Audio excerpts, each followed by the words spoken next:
Si quieres ver una charla específica de este retiro, siempre puedes acceder a ellas en la descripción de este video haciendo clic en los números azules. Muchas bendiciones.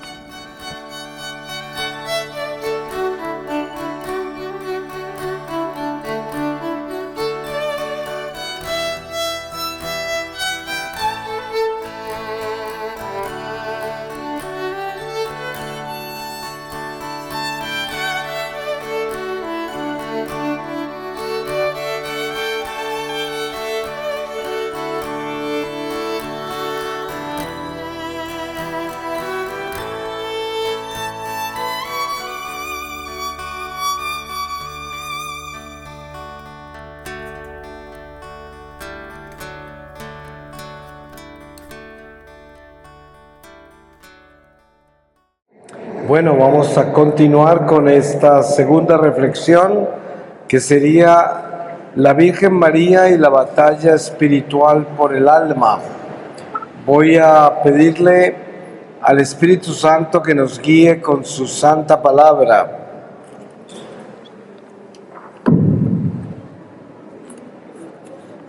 Y les voy a leer del Evangelio según San Marcos, capítulo 7, desde el versículo 14.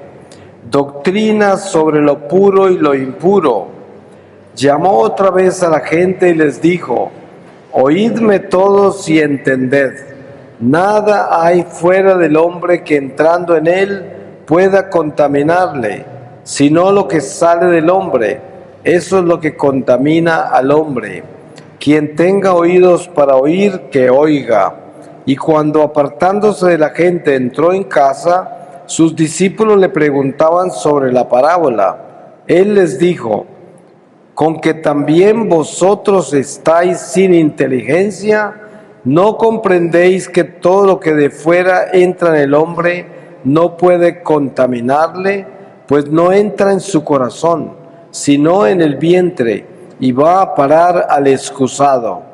Así declaraba puros todos los alimentos, y decía: lo que sale del hombre, eso es lo que contamina al hombre, porque de dentro del corazón de los hombres salen las intenciones malas, fornicaciones, robos, asesinatos, adulterios, avaricias, maldades, fraude, libertinaje, envidia, injuria, insolencia, insensatez.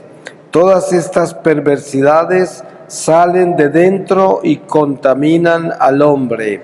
Palabra de Dios.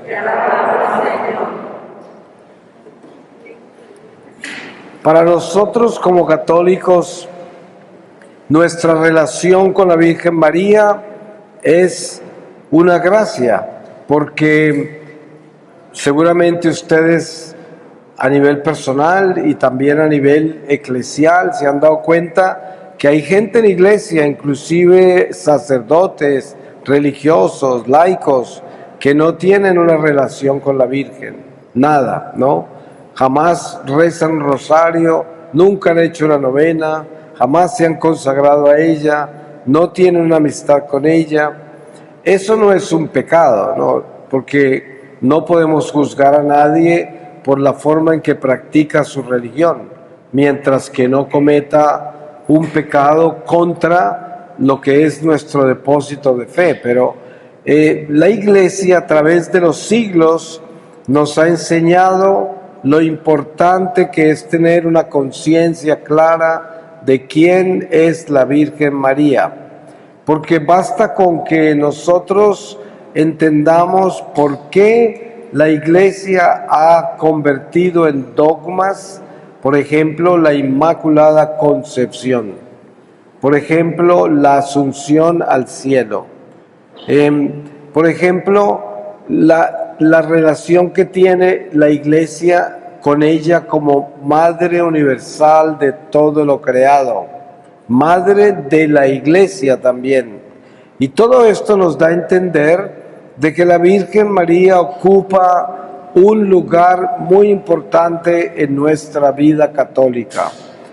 Sabemos que nosotros debemos siempre recordar que la Virgen María es un ser humano como nosotros, y que no es un Dios. No podemos divinizarla, no podemos adorarla, pero sí podemos hacer con ella lo que se hace en la comunión de los santos, cada uno en su lugar.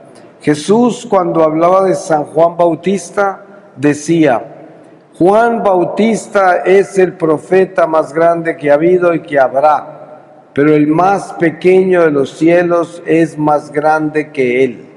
Y daba un ejemplo de lo que sucede en la otra vida, cuando pasamos a la plenitud de la vida, que es en el Espíritu, donde no hay nada que ver con este mundo ya, y estamos en una dimensión de amor, en presencia de Dios permanente, algo que ni nos podemos imaginar. Pero lo que sí podemos entender es que la Virgen María es reina universal de todo lo creado, de todas las criaturas, reina de los ángeles, reina nuestra.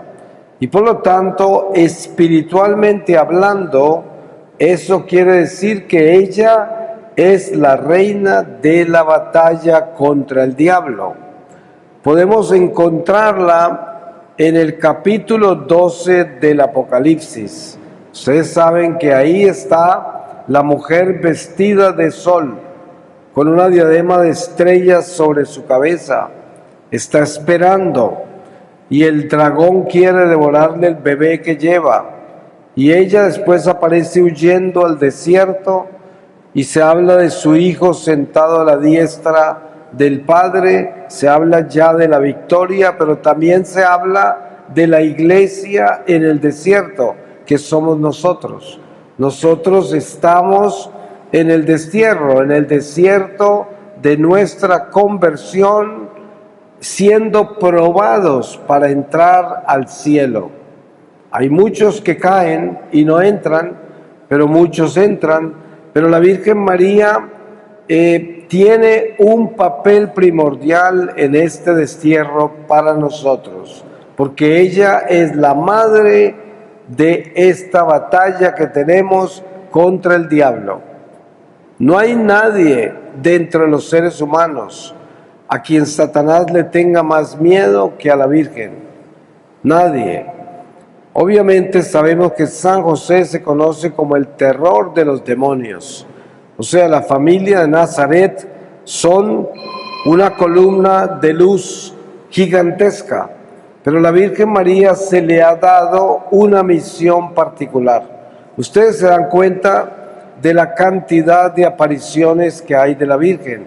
Hablo de las aprobadas porque hay algunas que siendo reales están en procesos, ¿no?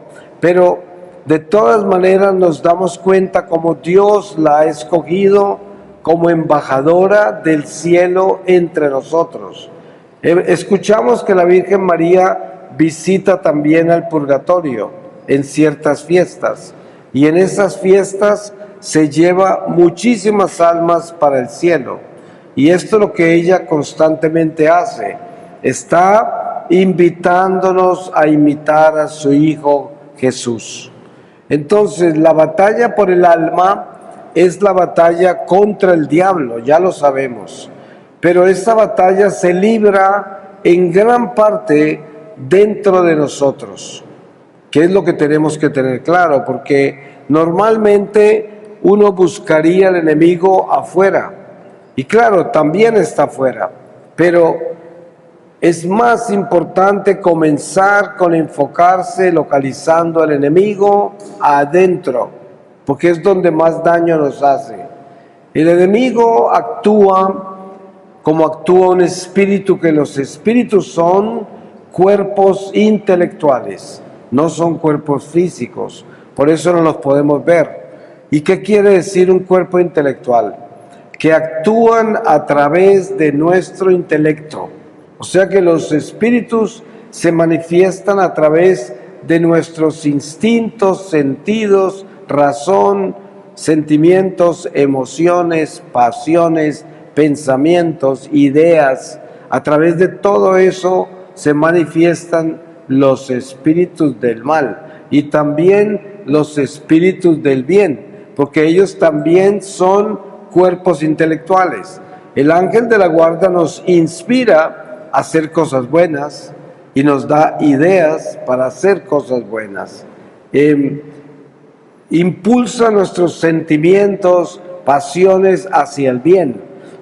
El demonio hace todo lo contrario, nos da malas ideas, nos desordena las pasiones, nos llena de pesadumbre, de negatividad, de oscuridad, de odio, de envidia, todos los pecados. Entonces realmente es una batalla espiritual. Ahora, cuando nosotros nos consagramos a la Virgen María, por ejemplo, hay consagraciones tradicionales de la Iglesia, algunas duran 33 días, como la de San Luis Guillón de Montfort, y hay muchas, y cualquiera que hagamos, porque como es algo espiritual, cualquier consagración que hacemos tiene el mismo valor, pero cada uno puede escoger lo que su alma le dicte. Por eso la Iglesia es tan rica en su mariología, en la relación que tenemos con la Virgen. Hay gente muy sencilla en su fe, que con una simple novena se consagra a la Virgen, y eso la Virgen lo recibe igual que si se gasta 33 días. Pero eso no quiere decir que esas consagraciones de 33 días no son buenas, son buenísimas, yo la he hecho, solo que hay que tener en cuenta que no nos vamos a envolver en una religiosidad toda estricta hasta el punto que perdemos la espiritualidad, porque nos podemos convertir en personas meramente religiosas. Eso no es bueno.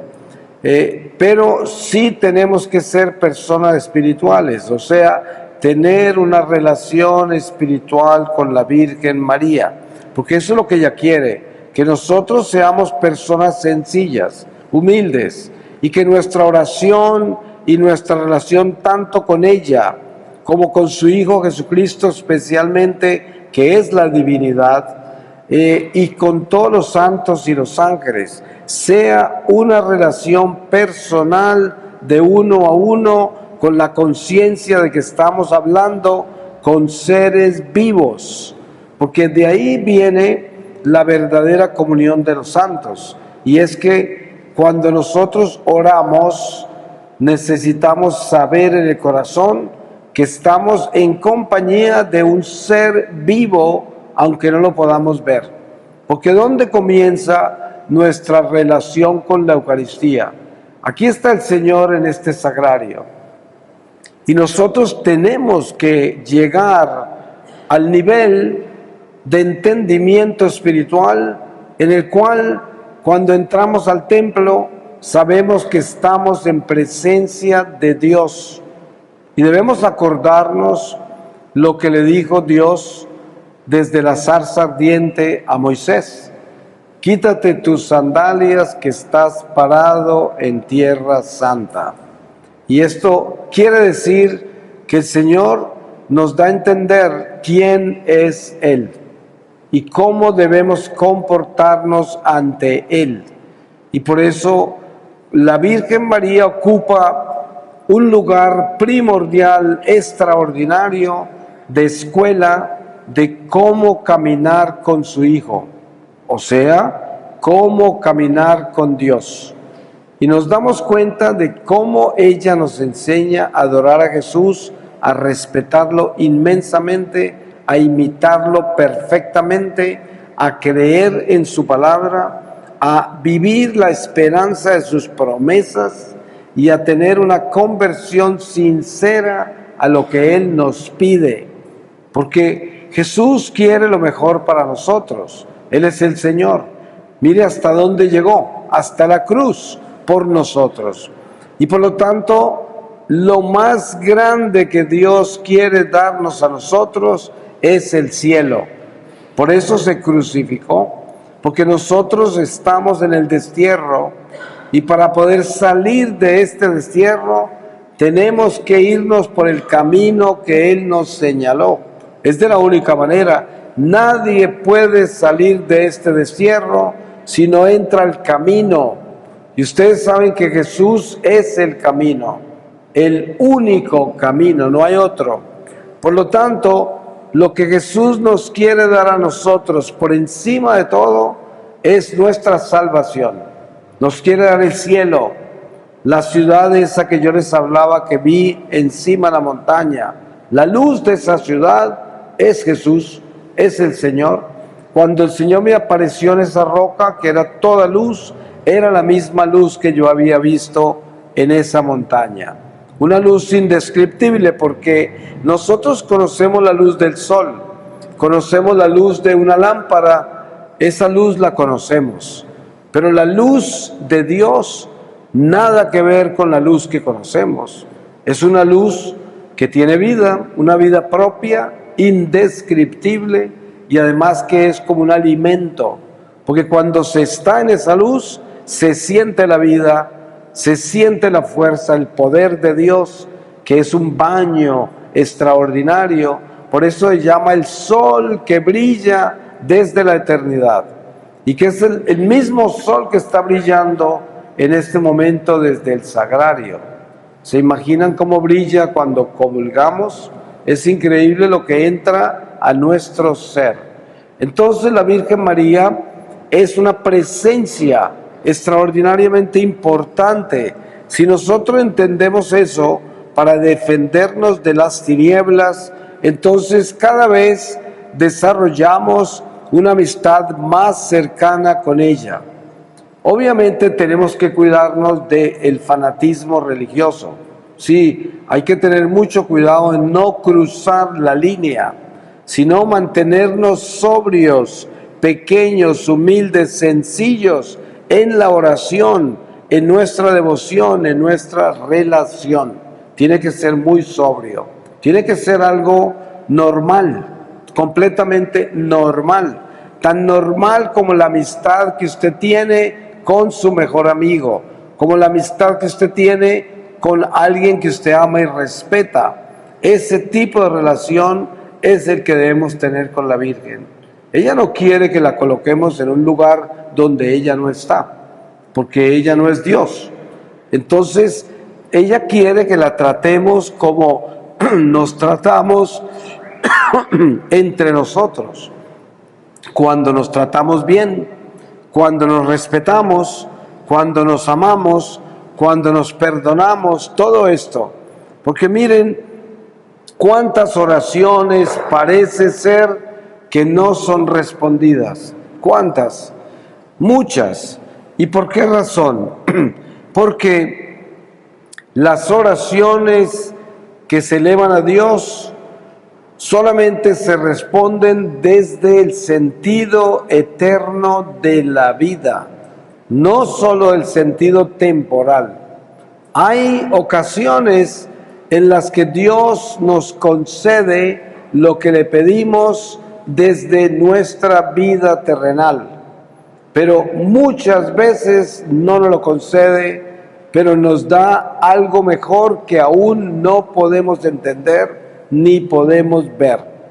Cuando yo le oro al Señor con una necesidad, siempre le digo: Señor, esta es mi necesidad, pero si no me la vas a conceder, dame la gracia de no necesitarla más.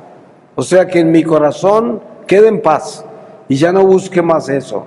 Es como San Pablo nos da un ejemplo de una petición que le hizo a Dios para que lo liberara de lo que él llamó un aguijón en la carne, que decía que era tan terrible que parecía un demonio que había subido a los infiernos a atormentarlo. Sin embargo, Dios no se lo concedió y le dijo: mi gracia te basta, yo me glorifico en tu debilidad.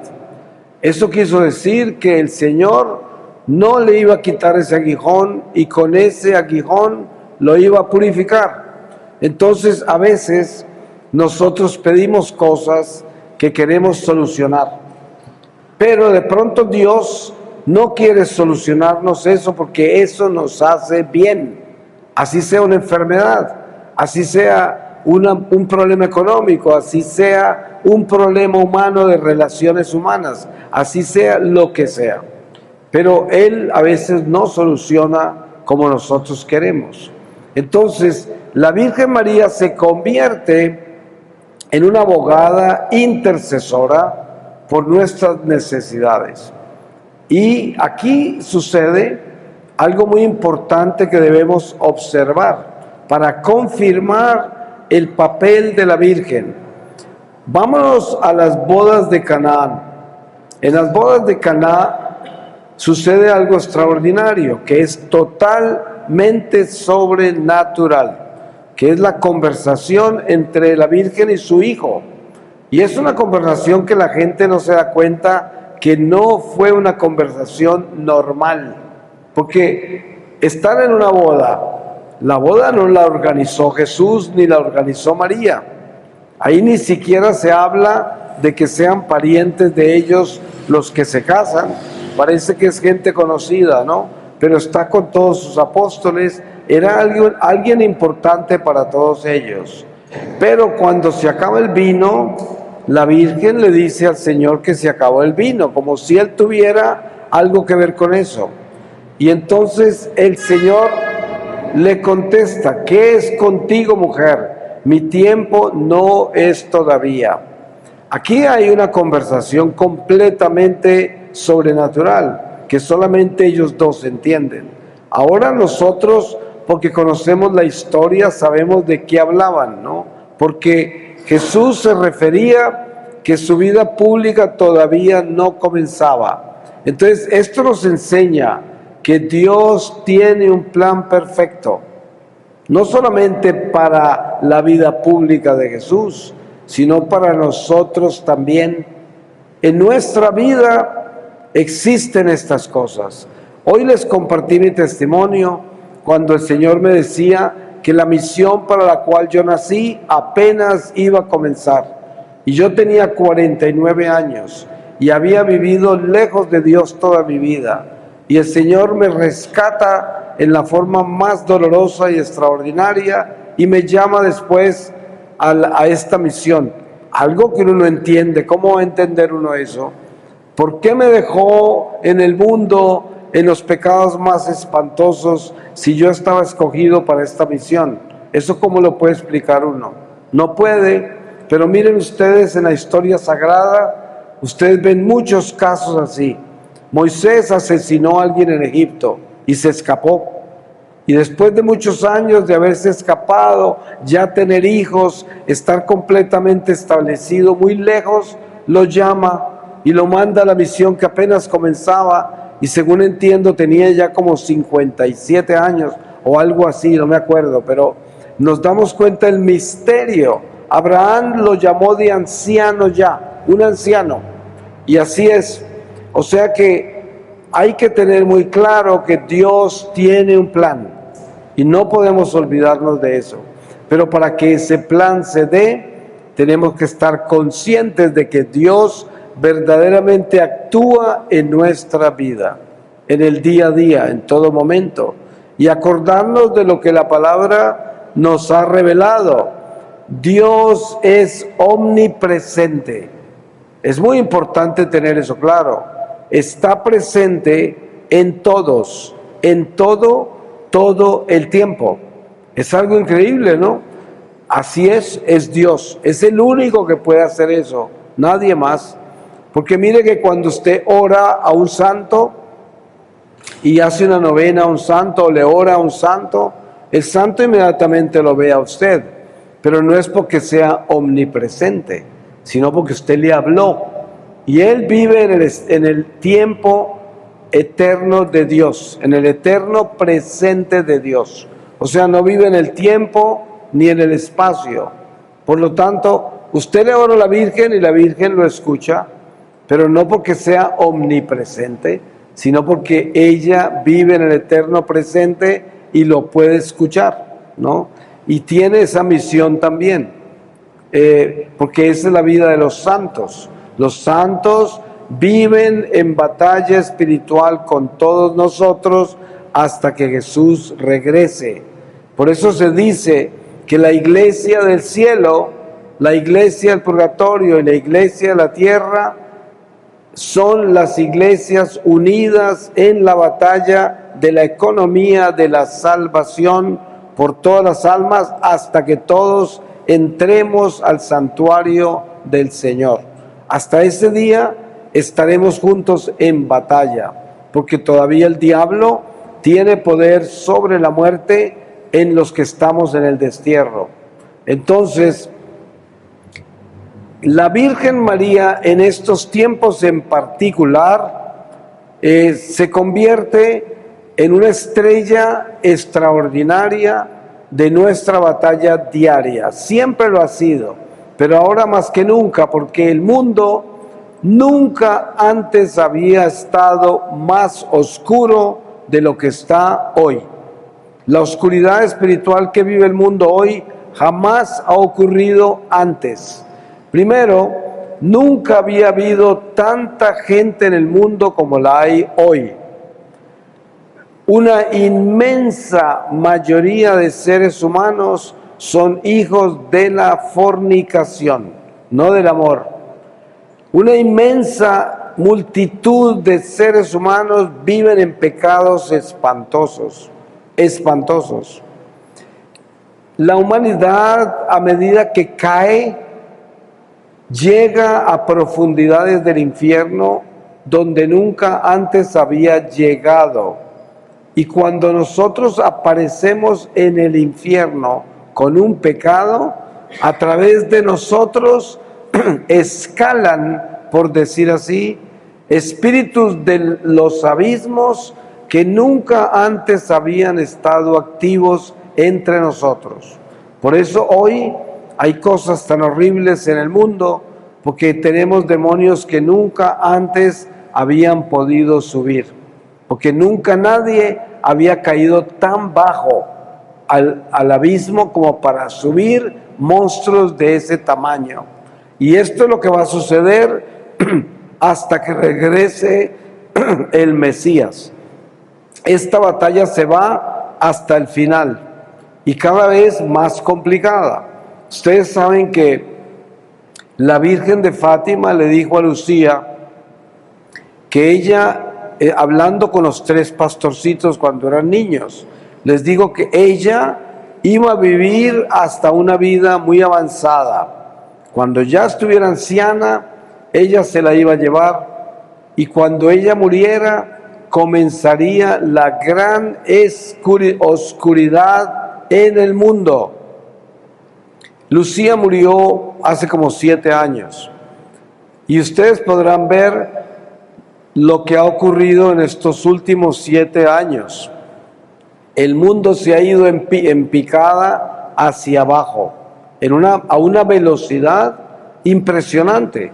Todas las leyes que han pasado, las cosas tan horrorosas que están haciendo, cómo se ha depravado, degenerado la humanidad en una forma descarada, hasta el punto que el pecado se convirtió en moda, se convirtió en música, se convirtió en arte, se convirtió en literatura, se convirtió en costumbres, en hábitos de familia. Todo esto es parte de una vida prácticamente apocalíptica. Sin embargo, nosotros no podemos convertirnos en personas que están viviendo con miedo, y tampoco pesimistas, y tampoco fatalistas, y tampoco milenaristas, de esos que están esclavos de mirar cuándo se va a acabar el mundo, y qué va a pasar, y quién va a estrellar a quién. No, porque esa no es la vida del cristiano. Precisamente las enseñanzas de la Virgen María siempre son un llamado a vivir la sencillez de nuestro catolicismo, la vida pequeña.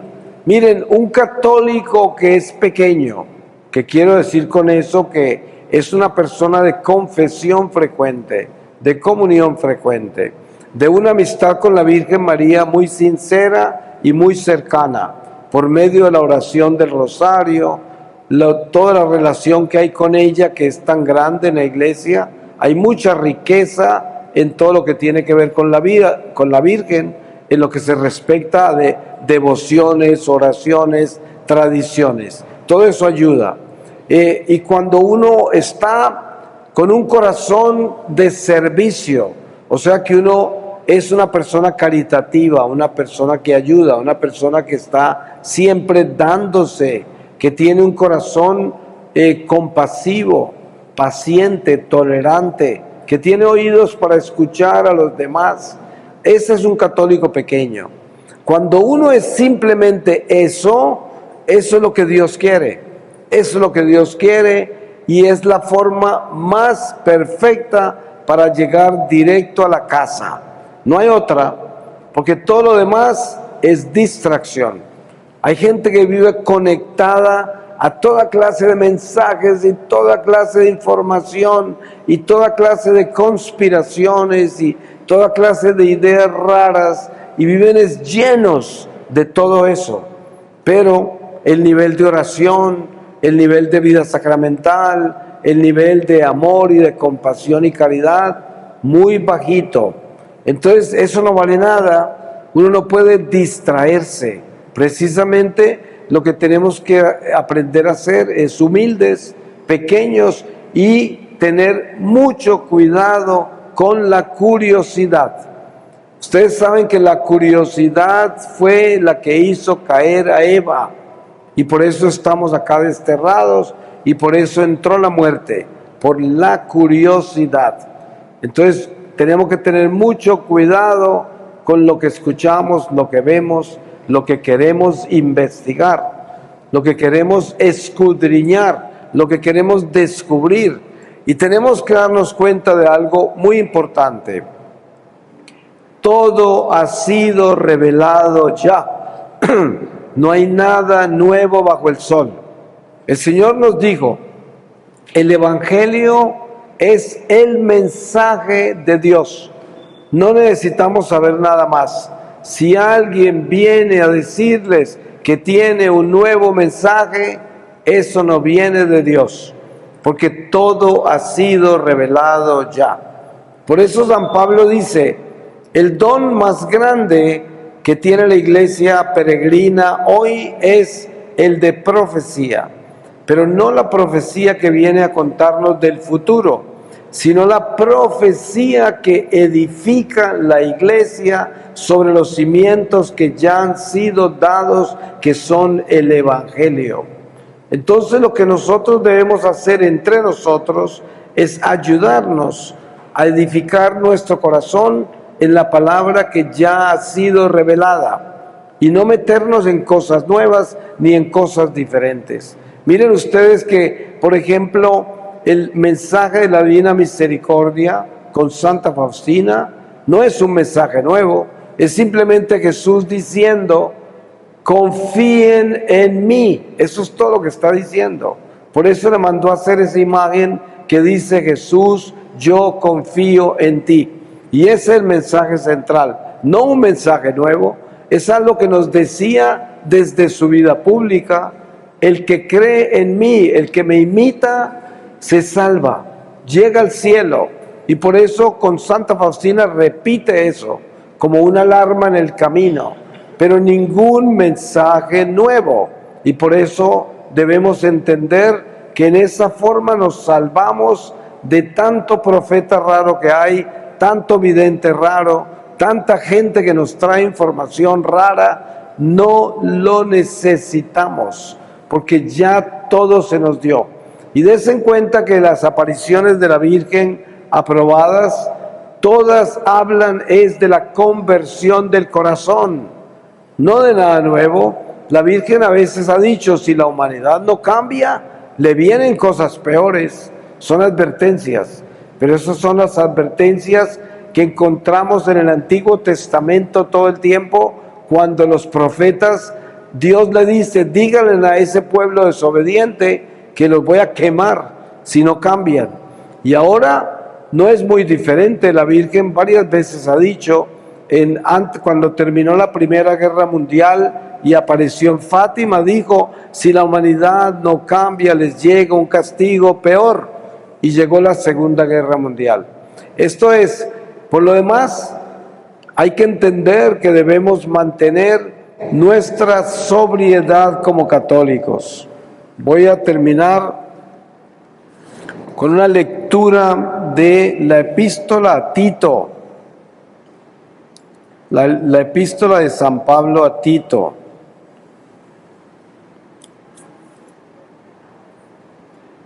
Deberes propios de algunos fieles, capítulo 2, desde el versículo 1.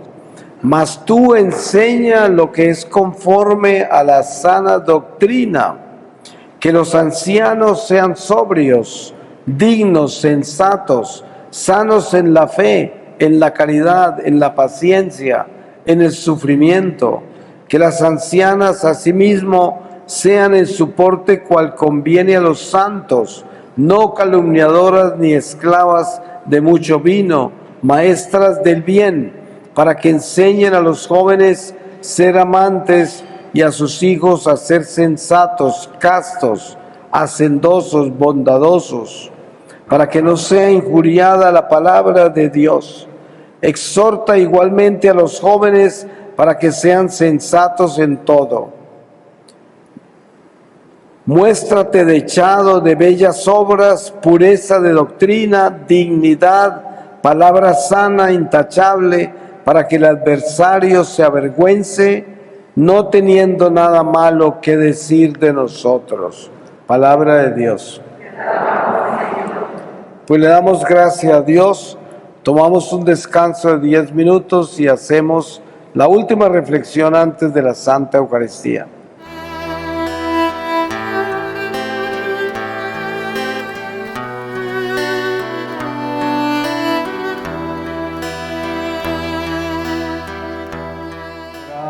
La última reflexión antes de la Santa Eucaristía. Llamados a ser instrumentos de salvación. Les voy a leer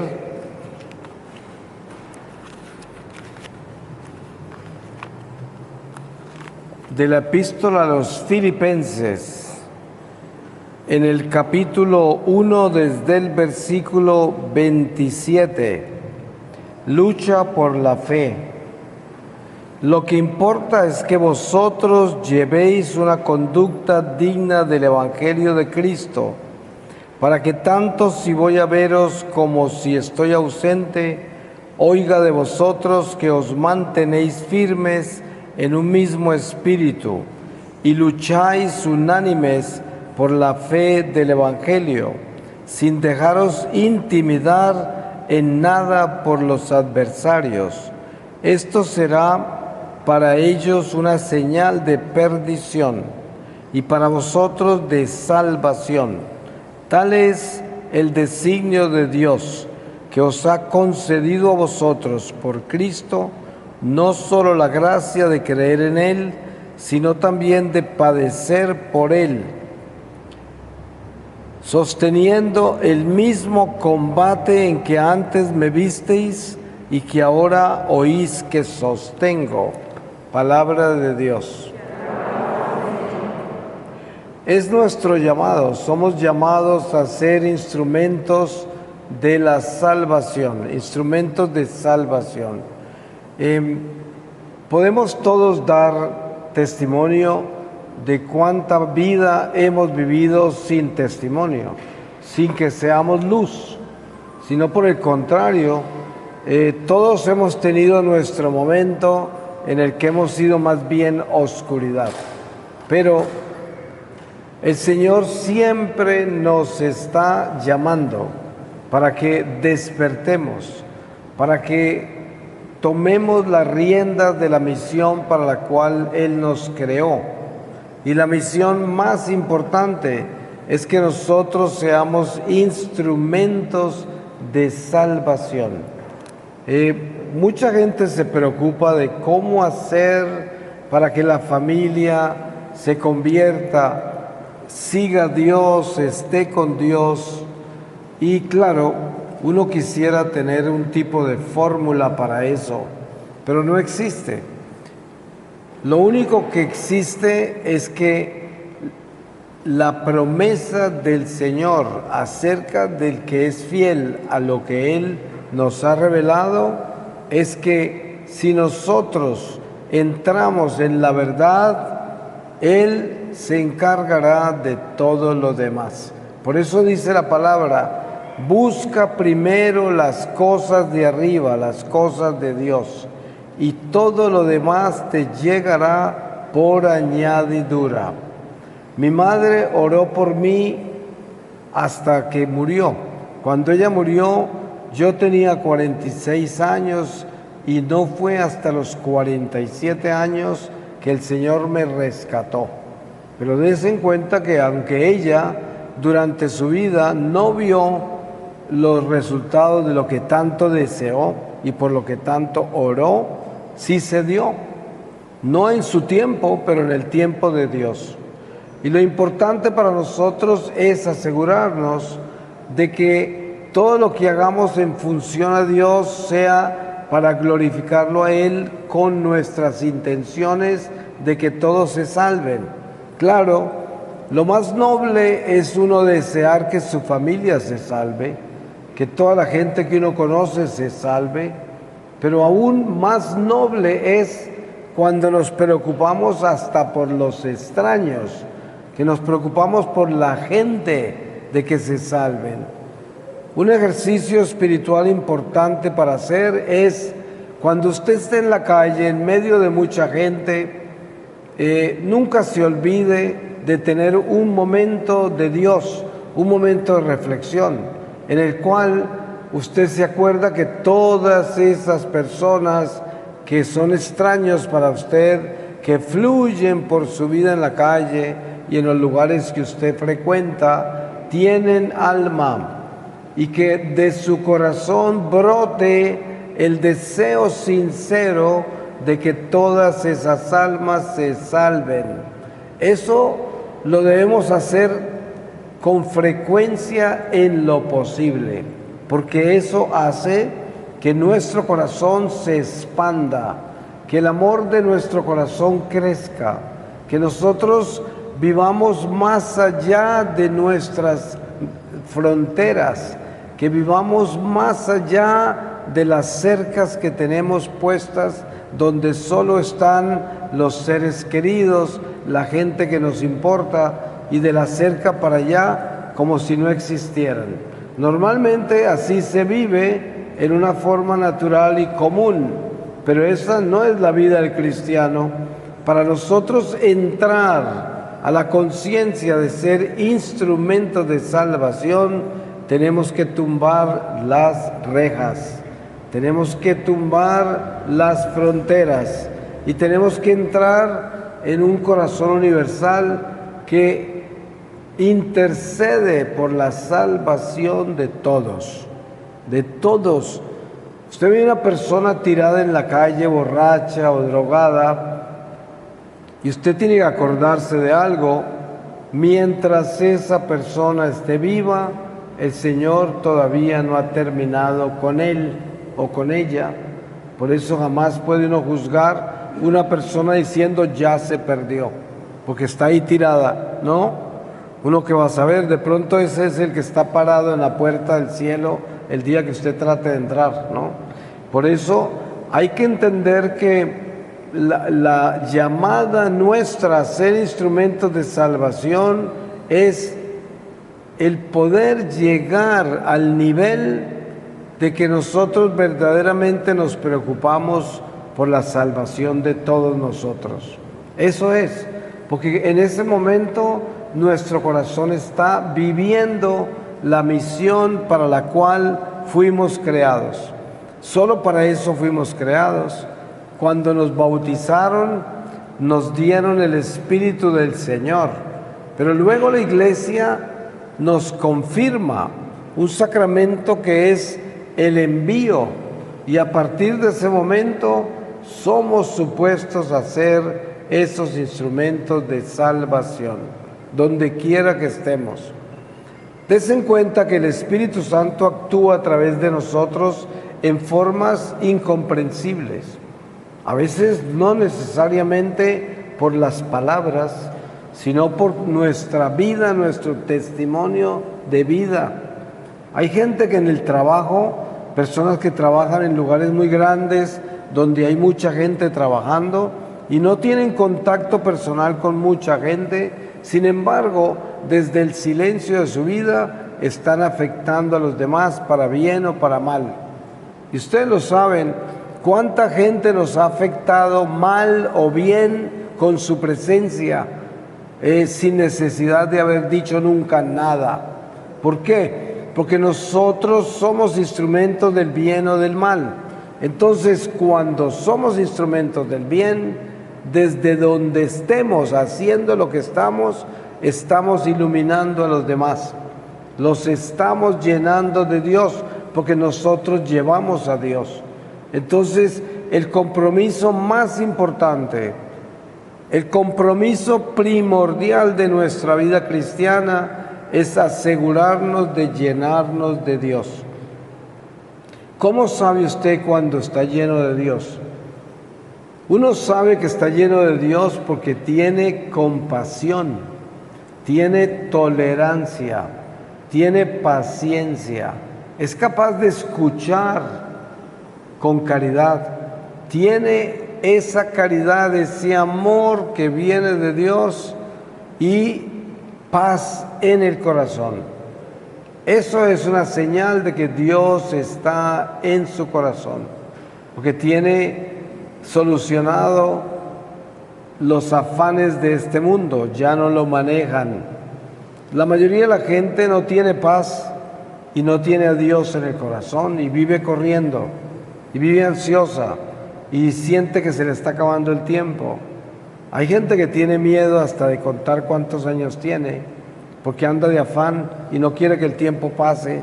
Entonces, la realidad es que nosotros que vivimos caminando con Dios, la esperanza nuestra es el encuentro con el Señor.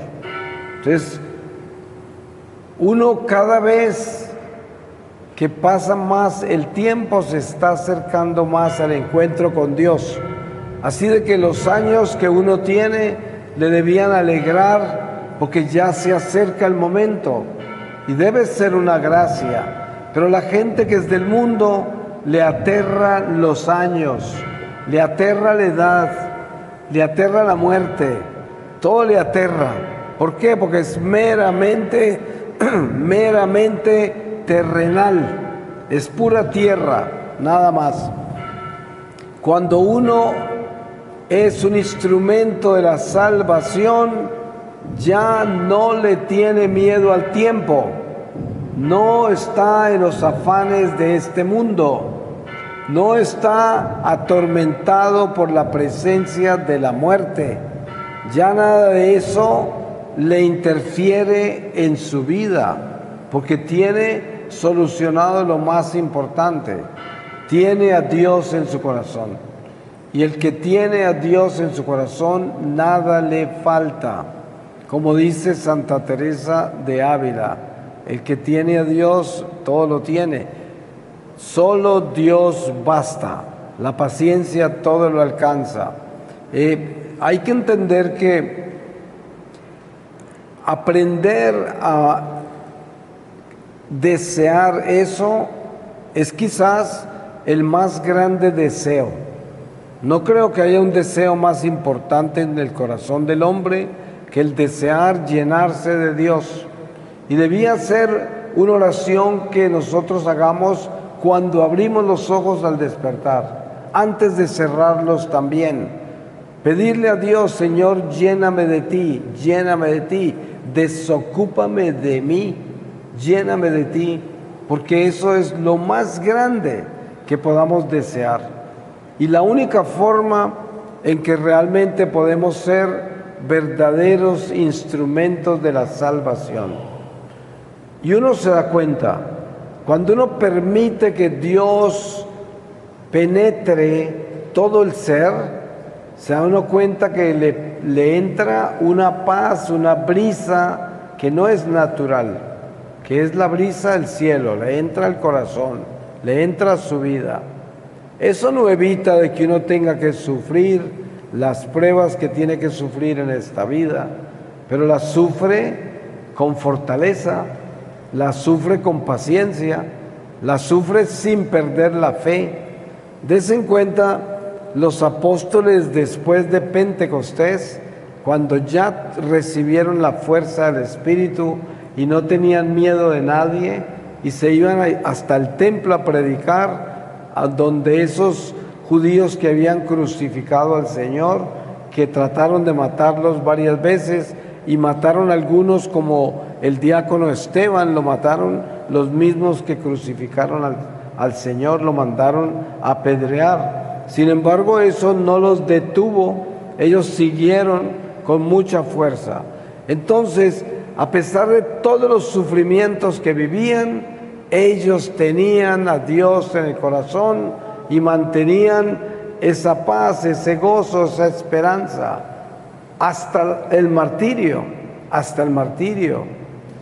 Dense en cuenta santos como San Ignacio de Antioquía, obispo de Antioquía, que fue el obispo después de San Pedro, y él, que fue condenado por Nerón a morir devorado por los leones en el Coliseo de Roma, lo llevaban preso desde Antioquía para Roma, un viaje muy largo en esos tiempos, y por toda parte los cristianos abogaban por su libertad.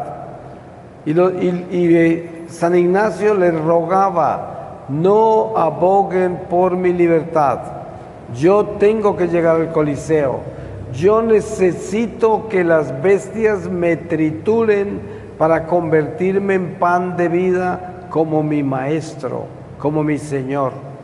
Y así fue. Cuando él llegó al Coliseo vestido de obispo, salió corriendo hacia los leones cantando salmos y ahí lo devoraron. Dicen que ese fue uno de los días en que más romanos se convirtieron al cristianismo. Verdaderamente él se convirtió en pan de vida con los dientes de las bestias que lo devoraron. Y este es un ejemplo de lo que Dios nos está pidiendo a nosotros. Nos está pidiendo que nosotros entendamos que nuestra vida debe ser vida para otros, pero vida en Dios. Debe ser. Ustedes saben, cuando una persona se renueva en la fe en una familia que está bien alejada de Dios, todo mundo se burla de esa persona. Lo llaman el santurrón, el rezandero, el aquel, se burlan. Pero cuando alguno de ellos tiene un problema, ¿a dónde van? Van donde el santurrón, donde el rezandero: reza por mí. Claro, allá van. Es que todos saben que ese lleva la verdad. Todos saben que ahí está Dios. Y ese es nuestro testimonio. Ese es ser instrumento de la salvación. Cuando uno, sin importar todo el rechazo que va a recibir, las humillaciones, las persecuciones, las burlas de la gente, de la familia, de los amigos, sin importar nada de eso, uno sabe que todos saben que uno lleva al Señor en el corazón. No hay nada más importante que eso, nada. Por eso el apóstol San Pedro dice: si te persiguen por ser de Cristo, siéntete honrado. Otra cosa es que te persigan por ser ladrón o criminal, pero si te persiguen por ser de Cristo, es el más grande honor.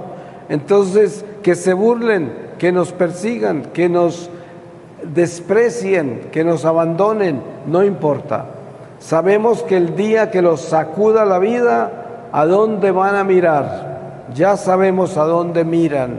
Y no es porque estemos buscando eso, sino porque eso es lo que ocurre, porque la luz no se puede apagar. El que lleva la luz está encendido. Y miren, ustedes saben acerca de esos faros de luz en el mar, que ya no existen porque la tecnología es mucho más grande que eso. Pero en la oscuridad de este mundo, nosotros somos como ese faro en alta mar. Hay muchas naves que prefieren estar en las tinieblas y perdidas, pero siempre están mirando al faro que está prendido. Y tienen esa luz encendida, aunque están en las tinieblas y las están disfrutando.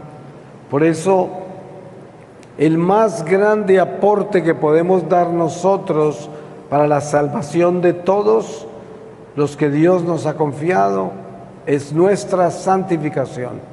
Es el más grande aporte, no hay otro, no hay otro. Siempre que la gente me pregunta, ¿qué puedo hacer por mis hijos, por mi esposo o esposa que están tan alejados de Dios? Dice, no hay sino una sola cosa para hacer, santifíquese, porque el resto lo hace Dios. Así usted muera sin verlo, como le pasó a mi madre. No importa. Usted no le ponga fecha a sus oraciones, no le ponga fecha a sus intenciones, póngale a Dios. Y si le pone a Dios, ya tiene todo. Déjeselo a Él. Eso es lo importante.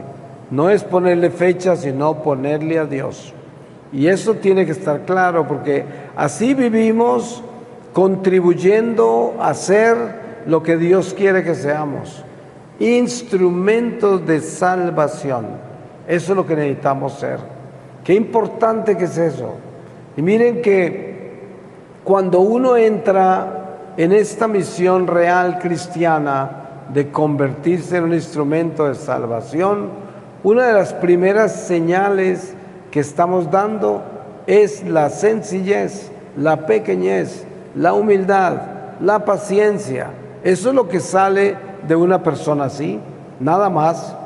Uno no está pretendiendo nada, no está asumiendo nada, no está esperando nada de nadie, no quiere impresionar a nadie. Es más, uno casi que desaparece, porque la persona entre más tiene a Dios, más insignificante es. Ustedes saben que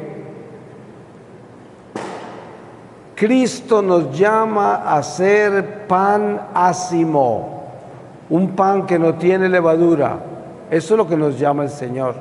Sobre el altar del Señor solo se pueden llevar los panes ácimos, panes que no tienen levadura, que no tienen aliños de ninguna clase.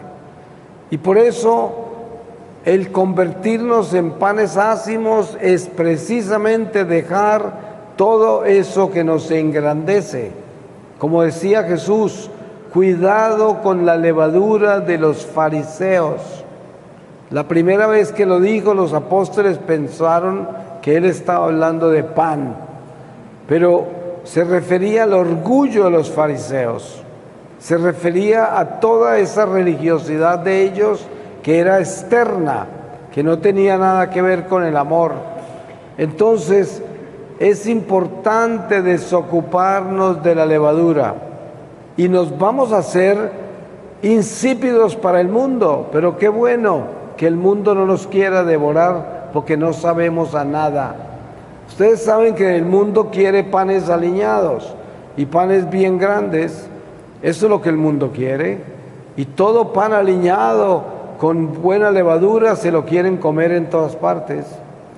Eso es lo que la gente adornada es, un pan aliñado.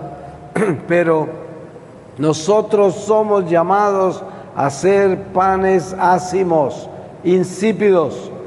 Miren nada menos el ejemplo de lo que es la hostia. Usted comulga, esa hostia no le sabe a nada, no está supuesta a tener ningún sabor, porque ahí está lo más grande, que es Dios. Y así debemos convertirnos nosotros, en esos panes insípidos, para que el demonio no tenga absolutamente ninguna atracción por nosotros, porque no sabemos a nada. ¿Sí? Y eso es lo importante. Voy a terminar con una lectura de la palabra y les voy a leer de la primera epístola a los Corintios, en el capítulo 10, desde el versículo 14. Los banquetes sagrados. No pactar con la idolatría, Por eso, queridos, huid de la idolatría. Os hablo como a personas sensatas. Juzgad vosotros lo que digo. La copa de bendición que bendecimos, ¿no es acaso comunión con la sangre de Cristo? Y el pan que partimos, ¿no es comunión con el cuerpo de Cristo? Porque uno solo es el pan, aun siendo muchos, un solo cuerpo somos, pues todos participamos del mismo pan. Fijaos en Israel según la carne. Los que comen de las víctimas sacrificiales, ¿no están acaso en comunión con el altar? ¿Qué digo pues? ¿Que lo inmolado a los ídolos es algo o que los ídolos son algo? Pero si lo que inmolan los gentiles lo inmolan a los demonios y no a Dios, y yo no quiero que entréis en comunión con los demonios. No podéis beber de la copa del Señor y de la copa de los demonios. No podéis participar de la mesa del Señor y de la mesa de los demonios. ¿O es que queremos provocar los celos del Señor? ¿Somos acaso más fuertes que Él? Palabra de Dios. Sí, eso es precisamente lo que hablábamos. Necesitamos ser pan insípido, porque no podemos estar en el altar del mundo con los ídolos del mundo, siendo un pan lleno de levadura y con condimentos, ofreciéndonos para que nos devoren. Pues que el Señor los bendiga. Le doy gracias a Dios por haber venido a Ciudad del Carmen, por haber venido a esta parroquia, por todos ustedes que son parte de la iglesia, que somos los mismos, como dice San Pablo en esta palabra, somos muchos, pero un solo cuerpo.